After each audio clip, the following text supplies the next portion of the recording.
यहाँ से नेक्स्ट चीज़ हम लोग स्टार्ट करेंगे surface marking of the lungs. ठीक है, इसके लिए एक काम करो, मार्कर है किसी के पास? मार्कर, बोर्ड पे लिखने वाला मार्कर जो है। यस, ठीक है। एक आदमी कोई आ जाओ यहाँ पे शर्ट खोल करके आ जाओ, थोड़ा पतला दुबला आदमी आना, बॉडी स्पाइन पता चलेगा। क्या हुआ?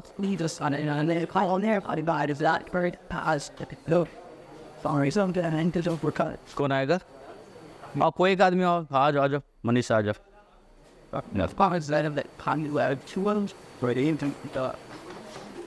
देखो अभी इसलिए मैं ये बताने जा रहा हूँ, कल को तुम जब ऑन प्रैक्टिस में जाओगे तो सरफेस मार्किंग जो है लोब्स का बहुत क्लियर होना चाहिए कि जब ऐसे रखोगे चेस्ट पे साउंड आएगा। अब ये भी तो क्लियर होना चाहिए कि ये साउंड पहले तो नॉर्मल एबनॉर्मल वो तो बस अलग बात है, ये समझ में आनी चाहिए कि तुम्हें कि अच्छा यहाँ पे आ रहा वो किस लोब से आ रहा है, यहाँ पे रख रहे तो किस लोब से आ रहा है। तो बेसिकली जो आइडेंटिफिकेशंस होगा कॉम्प्लिकेशंस का, तुम्हारा जो इन्वेस्टिगेशंस है और तुम्हारा जो क्लिनिकल फाइंडिंग्स है दोनों मैच कर रहा है। अब अक्सर ही करा रहा हूँ, वहाँ लोब कॉन्सेंट्रेशन मिडिल में दिख रहा है और यहाँ मिडिल में कोई साउंड ही नहीं दिख रहा सपोज, तो तुमको कोरिलेट करना पड़ेगा चीज़ों को। तो या फिर जब हाँ बराबर दिख रहा था तुम समझो कि ठीक है हमारा जो डायग्नोसिस है इनऑल जो भी चीज़ है उसको भी हटा लो, ठीक है, तो वो सही जा रहा है। ठीक है, इधर आ जाओ, तुम बैठो जब तक यहाँ पे, ठीक है। तो वही चीज़ हम पढ़ने जा रहे हैं, surface marking of the lungs, है ना। जो सरफेस मार्किंग है पूरे लंग्स का, बॉडीज के ऊपर सरफेस एनाटॉमी की और ये ज़रूरी भी होता है, उसको हम लोग देखेंगे, ठीक है। अब यहाँ पर सरफेस मार्किंग में यदि हम लाइन ड्रॉ करते हैं किसका, फीचर्स का, चाहे वो ऑब्लिक हो या हॉरिजॉन्टल हो, तो फीचर्स का लैंड मार्किंग जैसे हम लोग अगर ड्रॉ कर लेंगे तो हमें समझना आसान हो जाएगा बॉडी सरफेस पे भी कि कैसे क्या क्या चल रहा है, ठीक है। तो हमें पता था oblique features can be draw bye a joining, oblique feature को हम लोग ड्रॉ करेंगे, फिर ऑब्लिक फीचर्स के बाद आगे जब हम लोग चलेंगे तो हॉरिजॉन्टल फीचर्स आएगा, है ना। यहाँ पर देखने को 3 पॉइंट तो ऑब्लिक फीचर्स में और 2 point horizontal features represented by a line, 2 point इसमें। ये सारे लाइनिंग्स को ज्वाइन करने के बाद हम देखेंगे बॉडी पे कैसे पैटर्न, ठीक है। तो सबसे पहले हम लोग स्टार्ट करते हैं कि चाहे वो राइट लंग्स हो या लेफ्ट लंग्स हो, किसी भी लंग्स में हम लोग देखेंगे क्या चीज़ किस चीज़ को। तो पहले हम बात करें ऑब्लिक फीचर्स, ठीक है। ऑब्लिक फीचर के पहला पॉइंट आता है 2 centimetre lateral to the third thoracic spine, है ना। तो पहला चीज मैं बताता कि थर्ड थोरैसिक स्पाइन जो होगा, तीसरा थोरैसिक, तो ये पहले आपको फाइंड आउट करना है। तो ऐसे डायरेक्टली तीसरा नहीं मिलेगा, हम सबको पता है कि C7 सबसे आसानी से मिलता है। तो अगर किसी को नहीं मिल रहा थोड़ा सा गर्दन को टिल्ट करो, अब ऐसे भी दिख रहा होगा यहाँ पर आ गया पॉइंटेड। तो ये जो स्पाइन है ये क्या है, ये जो है C7 है, ये क्या है C7 है। अब C7 जहां खत्म होगा जस्ट C7 के नीचे क्या होगा, T1, फिर T1 के नीचे क्या होगा T2, और T2 के नीचे क्या होगा T3। तो पहला पॉइंट, दूसरा मार्कर है जी, पहला पॉइंट जो है वो क्या कहलाता है, पहला कह रहा है कि अगर हम फीचर्स ऑब्लिक फीचर्स को ड्रॉ करते हैं तो ऑब्लिक फीचर्स को ड्रॉ करने के लिए क्या करना होगा, T3 स्पाइन को फर्स्ट पॉइंट ले, तो क्या T3 पे आते हैं। लेकिन थोरैसिक जो है थर्ड थोरैसिक पे 0.2 सेंटीमीटर लैटरल, अगर अब हम ये ऐसे खड़ा तो इस साइड क्या है राइट है, इस साइड क्या है लेफ्ट है, यहां से लगभग कितना सेंटीमीटर, ये तो पॉइंट मिल गया है ना, थोरैसिक 3 के स्पाइन का मिल गया, यहां से 2 सेंटीमीटर, तो मान लो ये एरिया होगा 2 सेंटीमीटर, है ना, यहां से यहां तक की दूरी ऑलमोस्ट। तो ये पॉइंट है पहला, हम पॉइंट बनाएंगे और पॉइंट को लाइन से ड्रॉ करेंगे।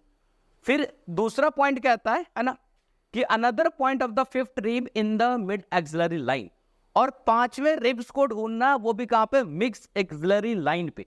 तो पहला चीज तो हम मिड एक्सिलरी लाइन ड्रॉ करें, तो मिड एक्सिलरी लाइन जो हाथ ऐसे कर लो, मिड एक्सिलरी लाइन जो वो एक्सिला के सेंटर से ऊपर कर लो, ऐसे ऐसे रखो, जो बीचों बीच आता ना वो इसका क्या होगा, मिड एक्सिलरी लाइन है। ये क्या है, पहला हमें समझे मिड एक्सिलरी लाइन, तो ये तो पता चलेगा ये क्या मिड एक्सिलरी लाइन आ गया।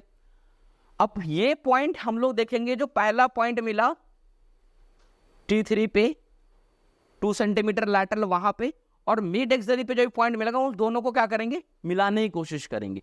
लेकिन मिड एक्सिलरी लाइन पे कहा गया, फिफ्थ पे, कितना पे, तो दूसरा point, the fifth ribs in the mid. अब पांचवें रिब्स कौन है, तो इसको हम लोग ऐसे करके देखेंगे, पांचवें रिब्स कौन होगा। तो अब यहां से मैंने बताया था रिब्स को काउंट करने का तरीका, है ना, कि सबसे पहले अगर यहां पर ऐसे है और ऐसे रब करेंगे, जो ट्रांसवर्स होगा वो क्या होगा, यहां पर स्टर्नम का ऊपर का जो क्या कहते हैं मैनुबरी है और बॉडी है, दोनों का जंक्शन है। और इस दोनों पॉइंट के पैरेलल में, इस दोनों पॉइंट के पैरेलल में जब आते हैं तो रिब्स नंबर कितना मिलता है, रिब्स नंबर 2, रिब्स नंबर 2 मिलेगा, ठीक है। अब ये 2 रिब्स यहां मिला, उसके नीचे आएंगे तो रिब्स नंबर कितना होगा, 3। उसके नीचे आएंगे तो, उसके नीचे आएंगे तो 4 के बाद 5th पे आ गया ना। तो जस्ट जैसे हम लोग यहां से पहला लिया, ट्रांसवर्स मिला, ट्रांसवर्स के पैरेलल आए रिब्स नंबर 2, जस्ट उसके नीचे आएंगे तो रिब्स नंबर 3, और जस्ट उसके नीचे आएंगे तो रिब्स नंबर 4, और जस्ट उसके नीचे आएंगे तो रिब्स नंबर 5। अब ये 5th रिब्स के पैरेलल में अगर हम लोग आते हैं तो लगभग हम लोग देखते हैं ये 5th रिब्स है ना, तो इसके पैरेलल में अगर हम लोग चलें तो ये 5th ribs 5th ribs 5th ribs है ना।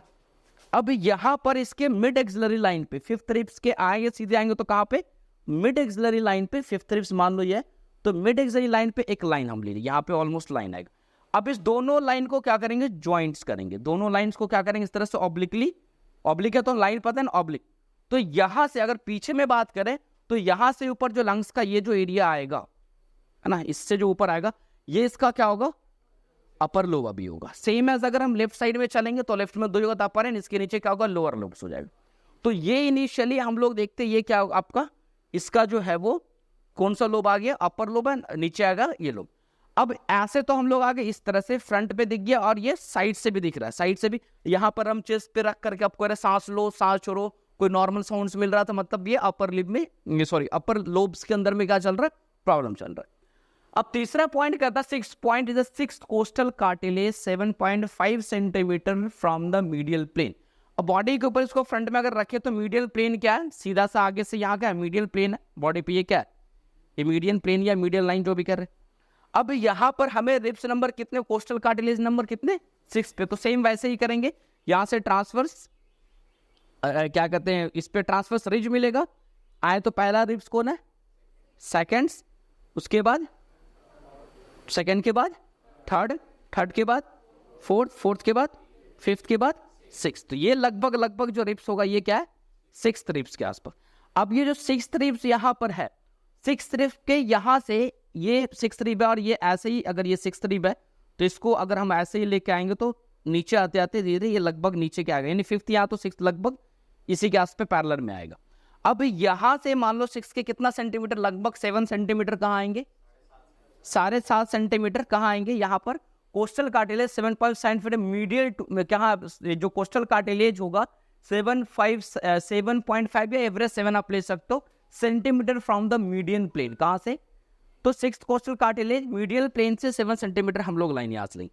अब यहाँ से लगभग हम लोग इसको क्रॉस कराएंगे, यहाँ से ये अगर मान लो यहाँ मीडियल प्लेन है और यहाँ से हम लोग मेजरमेंट देंगे 7 ले 6 ले, सम बुक 6 भी लिखता है, तो इसमें वेरिएबल है डाटा, कोई बॉडी का सरफेस एरिया भी डिपेंड करेगा। अब ये पतला दुबला आदमी है तो एरिया क्या होगा, थोड़ा कम होगा। कोई अगर हेल्दी हो जिसका चेस्ट ऑलरेडी ज्यादा होगा तो ये डाटा थोड़ा सा वेरी करेगा, इसके ऊपर कोई नहीं पॉइंट मतलब क्यों नहीं लेना। तो 6 कोस्टल कार्टिलेज से 7.5 सेंटीमीटर अगर हम लोग आते हैं मीडियल लाइन से, तो ये लाइन आगे की तरफ ऑलमोस्ट 7, यहाँ अगर मान लो 6 से 7 सेंटीमीटर का दूरी होगा, यहाँ पर ला करके इसको हम कॉन्ज्वाइन करा देंगे। अब ये जो कॉन्ज्वाइंस यहाँ पर नीचे जाएगा, 6 तरफ नीचे जाएगा, थोड़ा इस तरह से ज्वाइन करा देंगे।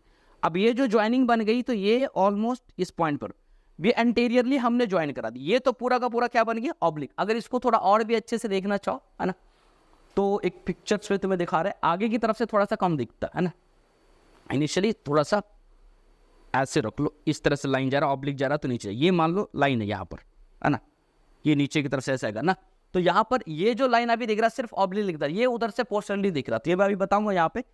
तो 3 पॉइंट हम लोग ने मिला दिया। अब ये 3 पॉइंट के बाद ये क्लियर हो गया, तो सेम एज ये राइट साइड है मान लो, तो राइट साइड में अभी एक और देखना होगा, कौन सा देखना होगा, तो हॉरिजेंटल वाला प्लेन। हॉरिजेंटल का जो मामला कह रहा है कि हॉरिजेंटल फीचर जो है it is represent by a joint, किसको, तो पहला point on the anterior border of the right lung at the level of the 4th costal cartilage. चौथे नंबर का कोस्टल कार्टिलेज होगा, उसको लगभग हम लोग रिलेट करने की कोशिश करेंगे। एक मिनट इसको मिटा देते, पानी है किसी की बोतल में जी?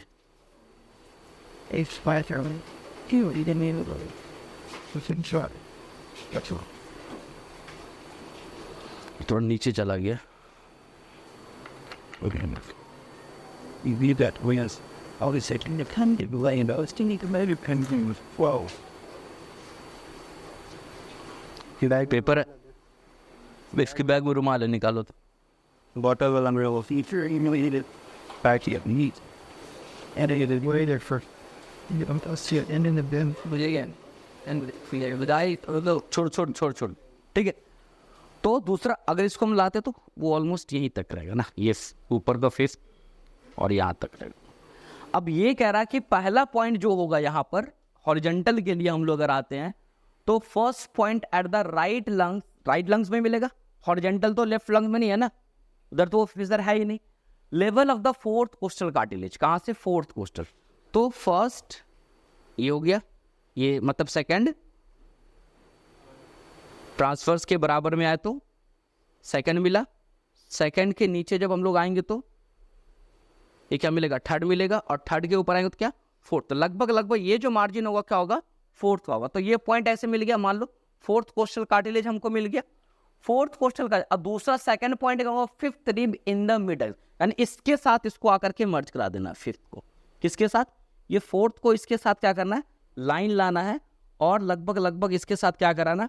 मर्ज करा देना। और ये डॉटेड लाइन लो, ये इमेज यहाँ पे लंग्स नहीं, इमेजनरी लाइन लो, ठीक है। तो ये जो लाइन बना अब नीचे की तरफ से, तो इस ये जो एरिया बना ऊपर का ऑलमोस्ट इसको और अप में ले जा दो, ठीक है। अप में है थोड़ा सा। तो ये जो बना ऊपर का एरिया, ये बना अपर लोब, मिडिल लोब, और इधर छोटा सा एरिया लोअर लोब होगा। मैं ऐसे ही बताया था कल भी कि जब लोअर लोब सब वो क्या होता, बहुत छोटा सा एरिया होता फ्रंटली, है ना। लेकिन यही लोअर लोब्स पीछे की तरफ अगर जाओ तो ये क्या दिखेगा? बड़ा सा एरिया, मतलब ज्यादा बड़ा एरिया दिखेगा। पोस्टरली अगर देखो पीछे की तरफ से, अगर हम लोग देखते हैं तीसरा लोब का है ना, ये जो एरिया 3 है ना, तो ये मिडिल में छोटा सा इधर दिखता है और ये पीछे का पोस्टीरियर थोड़ा सा ज्यादा दिख रहा है। ऐसे घुमा हुआ है, तो ऐसे घुमा हुआ तो ये तो है इसका क्या है?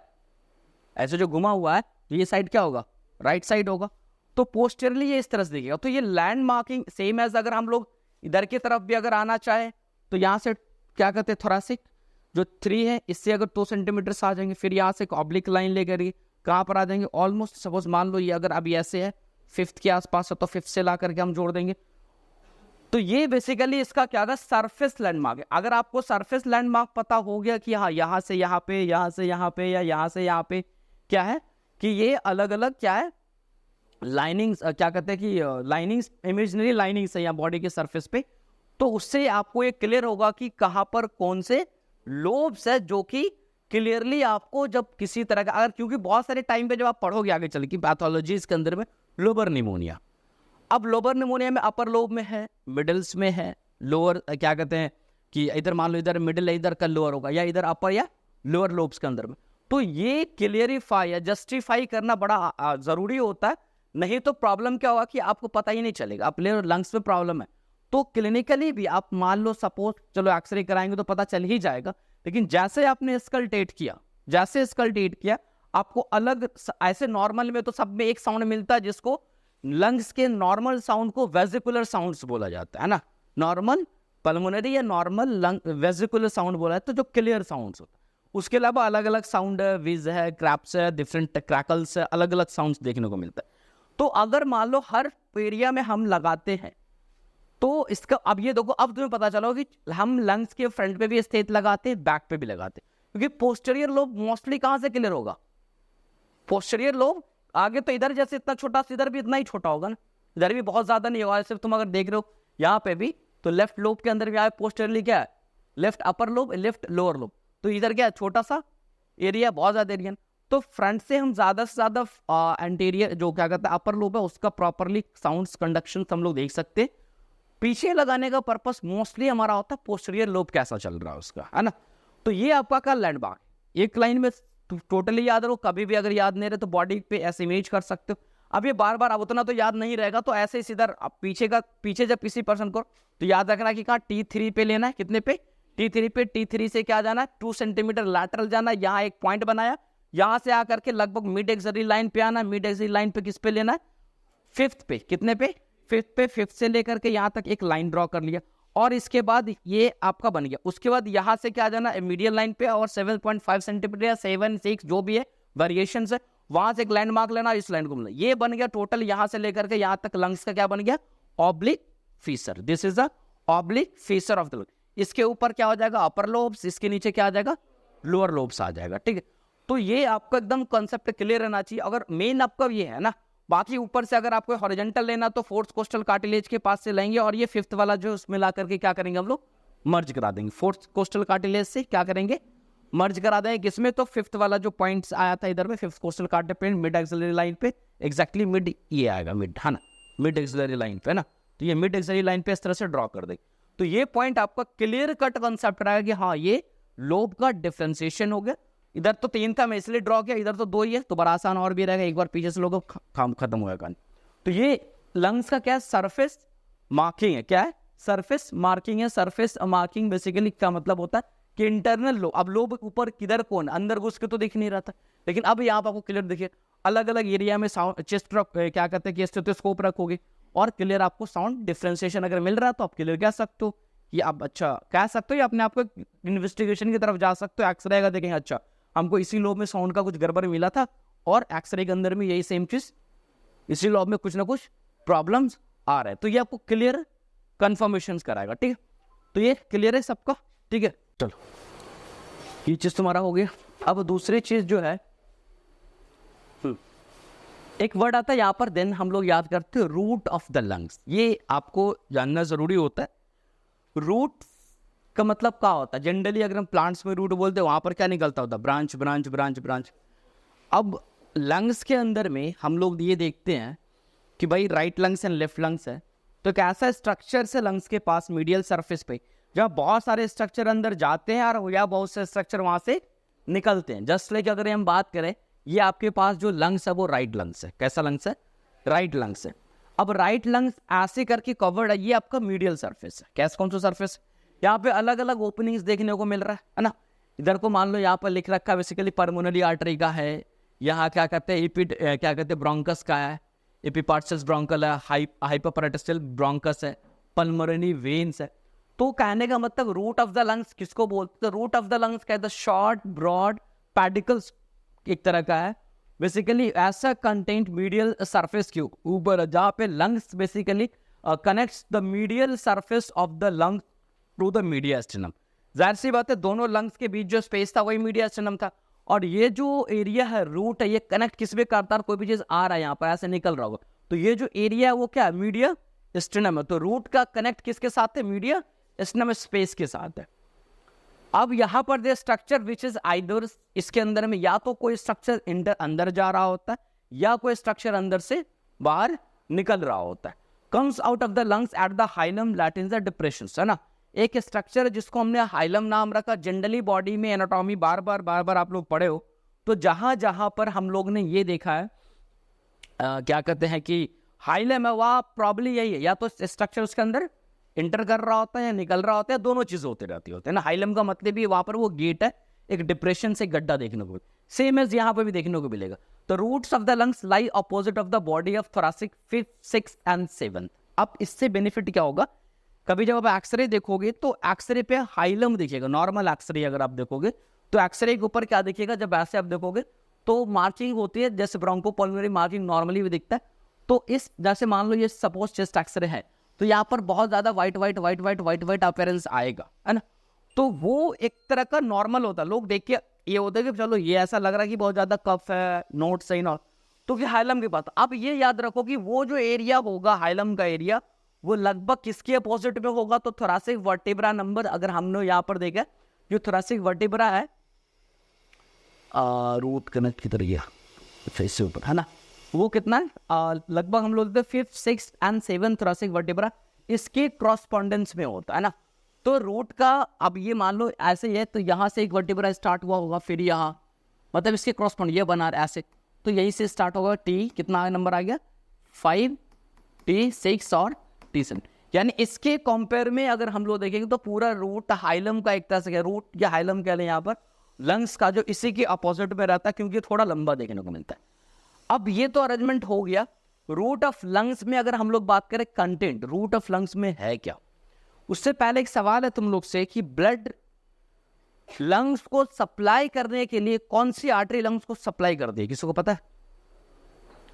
लंग्स को सप्लाई जो है ब्लड कौन सी आर्टरी करती है? पल्मोनरी।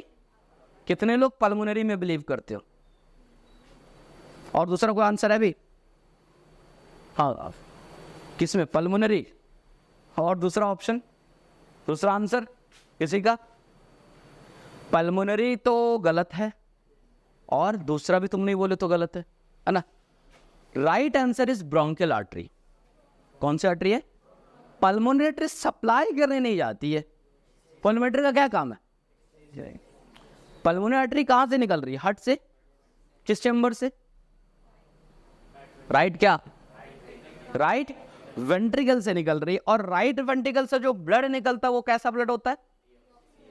तो डीऑक्सीजनेट का भी सप्लाई करेगा। डीऑक्सीजनेटेड ब्लड सप्लाई कर सकता है।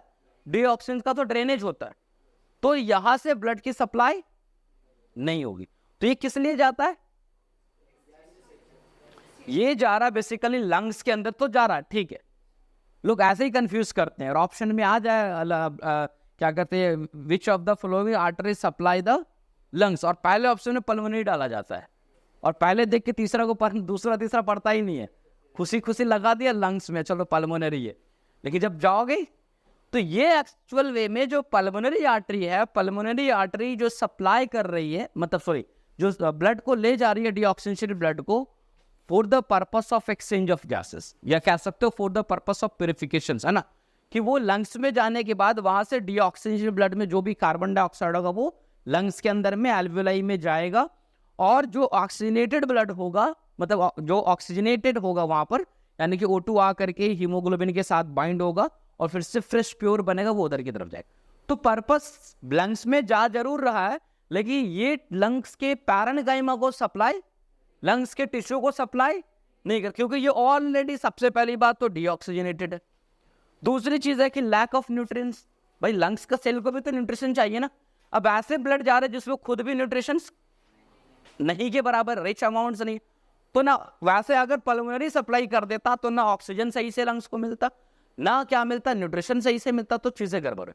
तो उसके लिए इंडिविजुअल आर्टरी में आगे आऊंगा, मैं पढ़ाऊंगा, जहाँ पे कंफ्यूजन ना रहे इसलिए मैं पूछ रहा हूँ। तो उसके लिए क्या ब्रोंकियल आर्टरी है, जो डायरेक्टली क्या करती है, सप्लाई करती है, किस चीज को?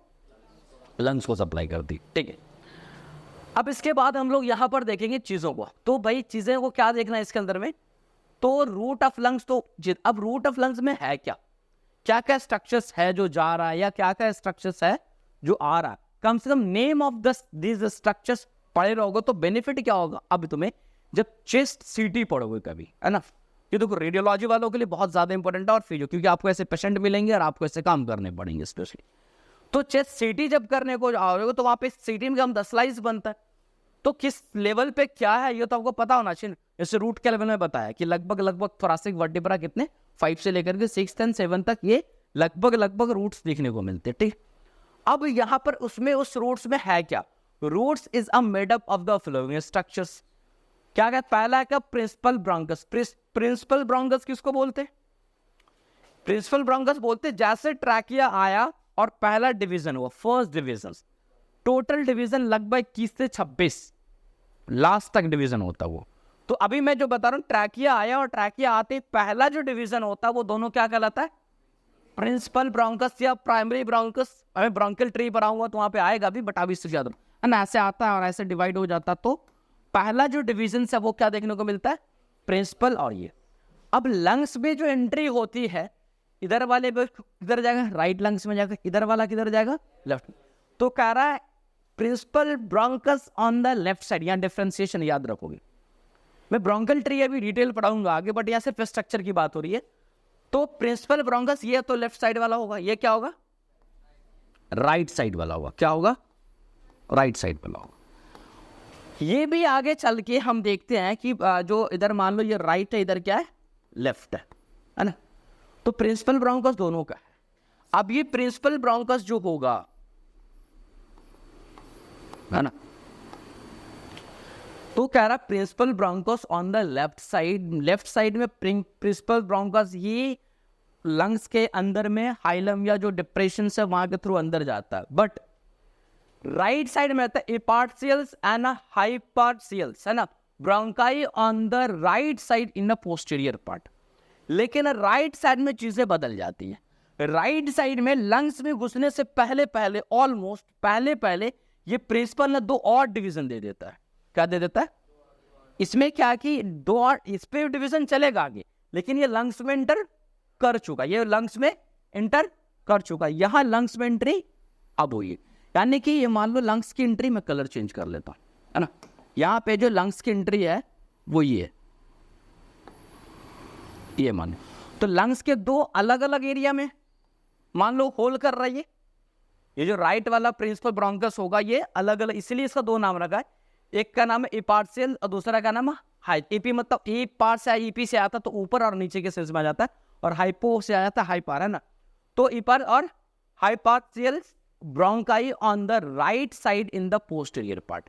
तो राइट साइड में क्या हो रहा है कि सेम एज ब्रोंकस की जो एंट्री है वो 2 डिविजन्स में होकर जाए, तो दोनों के हाइलम में या दोनों के रूट में डिफरेंस है। पहला ही डिफरेंस तुमको दिख गया। हाइलम देखिए, हाइलम डबल कौन बोल रहा है? अब एक गेट है, 10 आदमी कुछ जगह बोलेंगे 10 वो गेट है, एक गेट है। हाइलम का मतलब क्या है? रास्ता, एंट्री एंड एग्जिट पॉइंट। अब उसे 10 आदमी उस जगह तो 10 गेट नहीं बोलेंगे, तो एक हाइलम है और चीजें अंदर जा रही है। हाइलम किसको बोलते? पूरे इस डिप्रेशन से एरिया को। हाँ, दो तरफ जा रहे थे सर, 2 तरफ के लिए 2 रास्ता हो, ऐसा तो नहीं है बाइफर्केशन हो गया, मतलब सेम ही जगह से गए।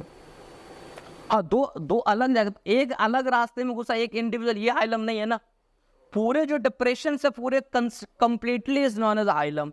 हाइलम तो नहीं एक स्ट्रक्चर। तो ऐसे अगर हम लोग पढ़ेंगे तो बहुत जगह गड़बड़ हो जाएगा। स्प्लेनिक अंदर स्प्लेनिक आर्टरी जा रही है, वेन भी आ रहा है, अलग अलग हो रहा है, तो हर लो अपने अपने ओपनिंग में जा रहा, तो वो अलग हो जाए। कंप्लीट डिप्रेशन को हम लोग बोलते। तो पहला डिप्रेशन राइट, अगर लंग्स को हम लोग देखेंगे और लेफ्ट को, दोनों में फर्क मिलेगा और फर्क दिखाएगा भी। उनको दिखाते हैं अभी हम, है ना। फर्क क्या दिखेगा? यहाँ पे देखो, मैं दोनों को अलग अलग इमेज किया। यहाँ पर अगर तुम देख रहे हो तो ये जो है राइट लंग्स है, ये क्या है? Left lung. यहाँ पर एपीपार्शियल ब्रोंकस है, एपीपार्शियल ब्रोंकस, और यहाँ ऊपर में है नीचे में क्या? हाइपोपार्शियल ब्रोंकस। और यहाँ के केस में सीधा सीधा क्या लिखा गया है? ब्रोंकस लिखा गया, वो एक प्रीपियल ब्रोंकस, है ना। तो यहाँ सिर्फ एक है, यहाँ क्या है? 2 ऊपर और नीचे देखने को मिलता है, ठीक है। अब उसके अलावा यानी पहला डिफरेंस ये रूट्स में देखने को मिलेगा, ठीक है। दूसरा चीज हम लोग क्या देखते हैं, उसको 1 pulmonary artery in the middle part. तो लगभग 1 पल्मोनरी आर्टरी है जो 2 को मिडिल पार्ट में देखने, ये दोनों साइड देखने को मिलेगा। ये क्या है? सुपीरियर इन्फीरियर पल्मोनरी आर्टरी 2 है ना, मिडिल पार्ट में। एक इधर भी आ गया, एक इधर आ गया, सेम है इधर भी superior and inferior pulmonary artery. क्योंकि पल्मोनरी आर्टरी जो है जब वो जाता है इनिशियली तो वो डिवाइड्स होता है ना।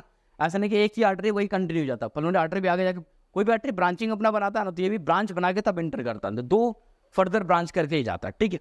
हम लोग देखते हैं ना 2 पल्मोनरी आर्टरी और पल्मोनरी वेन कितने आते हैं? पढ़ाए हुए सब 4, 2 पेयर्स हो जाता है, ठीक है। इधर 1 पेयर होता है। तो दूसरा क्या हो चुका? पल्मोनरी आर्टरी जो कि दोनों तरफ है, ये दोनों तरफ देखने को मिलेगा, राइट वाले रूट्स पे भी और लेफ्ट वाले रूट्स पे भी तुमको देखने को मिलेगा। फिर हम लोग अगर आते हैं यहाँ पर, है ना, क्या कहते हैं कि रूट्स ऑफ, चलो रूट्स बैक 3 नंबर पे अगर हम लोग बात करें, 2 pulmonary veins, superior end inferior and anterior part. Basically ये एंटेरियर एस्पेक्ट में होता है। पल्मोनरी वेन की बात करें तो सुपेरियर एंड इन्फेरियर, तो एक लंग्स में सुपेरियर एंड इन्फेरियर मिला तो पेयर में यहाँ देखने को मिलेगा। ये फिर फर्दर जब ये निकलेगा पल्मोनरी वेन, तो वो फर्दर होकर के जब हार्ट पे जाता है तो 4 नंबर्स होते हैं उसके। कितने होते हैं? 4 नंबर देखने को मिलेगा, 2 पेयर्स देखने को मिलेगा। तो यहाँ पर क्या है, सेम एज अभी स्ट्रक्चर हम लोग देखते हैं। या पल्मोनरी आर्टरीज, ये सॉरी एक मिनट, पल्मोनरी वेन जो है वो सिंगल है, ये 1 पेयर है। हाँ, पल्मोनरी आर्टरी जो है वो 1 पेयर है, यानी दोनों में जाएगा तो डबल हो गया, है ना। राइट में और लेफ्ट में मिला के डबल होगा। और 4 जो ये बनेगा राइट एंड लेफ्ट मिला करके 4 बनेगा, यानी कि एक सिंगल इंडिविजुअल नीचे की याद रखोगे, है ना, कि पल्मोनरी आर्टरी जो है यहाँ पर 1 पेयर होता है, लेकिन वो लेफ्ट और राइट लंग्स को मिला करके, और पल्मोनरी वेन 4 जो नंबर में बोला वो किसने को? इधर के इधर को मिला। तो ये ऊपर वाला पहले था, मैं पल्मोनरी आर्टरी उस टाइम बता रहा था और वेन को मार्क कर दिया था ना। तो ये जो तुम्हारा है पल्मोनरी आर्टरी ऊपर उस टाइम पे था, ठीक है। पल्मोनरी वेन, ये ना superior end inferior pulmonary vein, ये दो अलग तुमको दिखेगा रूट्स के अंदर में। फिर और कहाँ क्या स्ट्रक्चर दिखेगा, उसका ब्रोंकियल आर्टरी है ना, जो अभी बताया bronchial artery, one on the right side and the two on the left side, है ना। ब्रोंकियल आर्टरी जो है राइट साइड में कितने दिखेंगे, 1। अब यहां देखो ये ब्रोंकियल वेसल्स लिखा है, वेसल्स में समझो आर्टरी एंड वेन। तो अगर ये राइट साइड का लंग है तो एक ब्रोंकियल इधर दिख रहा है, और यहां पर कितने दिख रहे हैं ब्रोंकियल, रेड वाला 2 दिख रहा है, मतलब ब्रोंकियल आर्टरी कितने हैं, 2 हो गए, और इधर 1 है तो ब्रोंकियल आर्टरी 1 हो गए। और ये वेसल्स में तो मतलब वेन आएगा, तो ग्रीन जो तुमको दिख रहा है वो वेन को रिप्रेजेंट कर रहा है। इधर वेन में दोनों एक ही एक है, ब्रोंकियल वेन जो है वो इधर एक है और इधर भी एक। तो या फिर डिफरेंशिएशन रूट्स के अंदर में ब्रोंकियल्स आर्टरी के बेसिस पे अगर हम लोग बात करेंगे तो राइट वाले हाइलम पे, राइट वाले डिप्रेशन पे या राइट वाले लंग्स के रूट पे 2 ब्रोंकियल्स एक ब्रोंकियल आर्टरी देखने को मिलेगा, लेकिन लेफ्ट वाले पाएंगे तो कितने मिलेंगे, 2। अपोजिट हो गया। इधर में प्रिंसिपल ब्रोंकाइस डिवाइड, इधर 2 था राइट में, यहाँ क्या हो गया, इधर 2 का, तो जस्ट अपोजिट होगा। याद रख सकते, ब्रोंकियल आर्टरी में आगे चीजें अपोजिट हो जाती है, माना याद रख सकते हो। चौथे नंबर पे हम लोग आते हैं ब्रोंकियल आर्टरी टच हो गया, चलो ठीक है ना। ब्रोंकियल वेन जो ऑलरेडी में 5वें नंबर दिखाई दिया तुम्हें। Anterior and posterior pulmonary plexus of the nerve, कुछ है जो नर्व प्लेक्सस वगैरह वो भी यहाँ पर चीजें क्या करेगा, इंटर्स करेगा। ये सामने इधर है तो एंटीरियर पल्मोनरी प्लेक्सस, इधर क्या होगा पोस्टीरियर। तो आगे ये जो कट लगाओ ये आगे पीछे के सेंस में, तो यहाँ पर हम लोग देखते हैं ये जो येलोइश है that is a plexus network of nerve. तो एंटीरियर इधर भी है, यानी कि ये दोनों में बराबर दिखेगा, लेफ्ट का रूट्स हो या राइट का रूट्स हो। अब चीजें देख लो ना, जैसे पल्मोनरी ब्रोंकस था, मानी ब्रोंकस था प्राइमरी, ये सब था, वो इंटर किया। ब्रोंकियल आर्टरी क्या कर रहा है, इंटर कर रहा है, लेकिन ब्रोंकियल वेसल्स वेन जो होगा वो क्या निकलेगा, एग्जिट होता हुआ निकल। पल्मोनरी आर्टरी इंटर कर रहा होगा, है ना। फिर क्या कहते हैं पल्मोनरी वेन जो होगा वो क्या कर रहा है, यहां से निकल रहा। तो चीजें यहाँ पे अंदर जा रही है और अंदर आ रही है रूट्स के पास, ठीक है। इनसाइड और आउटसाइड हो रही है चीजें, ठीक। उसके बाद लिम्फेटिक्स ऑफ द लंग्स, है ना, क्या चीज है, तो लिम्फेटिक ऑफ द लंग्स जो है वो लंग का जो लिम्फेटिक्स वेसल्स होगा वो लिम्फेटिक वेसल्स इसी रूट से निकलेगा। तो इसका मतलब ये होगा कि लिम्फेटिक वेसल्स क्या कर रहा है, एग्जिट हो रहा है वहां से, वेसल्स क्या रहा है, निकल रहा होता है। उसे ब्रोंको पल्मोनरी लिम्फ नोड, तो लिम्फेटिक वेसल्स है तो उसके चैनल में तो लिम्फ नोड्स तो आएंगे ना, तो ब्रोंको पल्मोनरी लिम्फ नोड उस एरिया के अंदर में।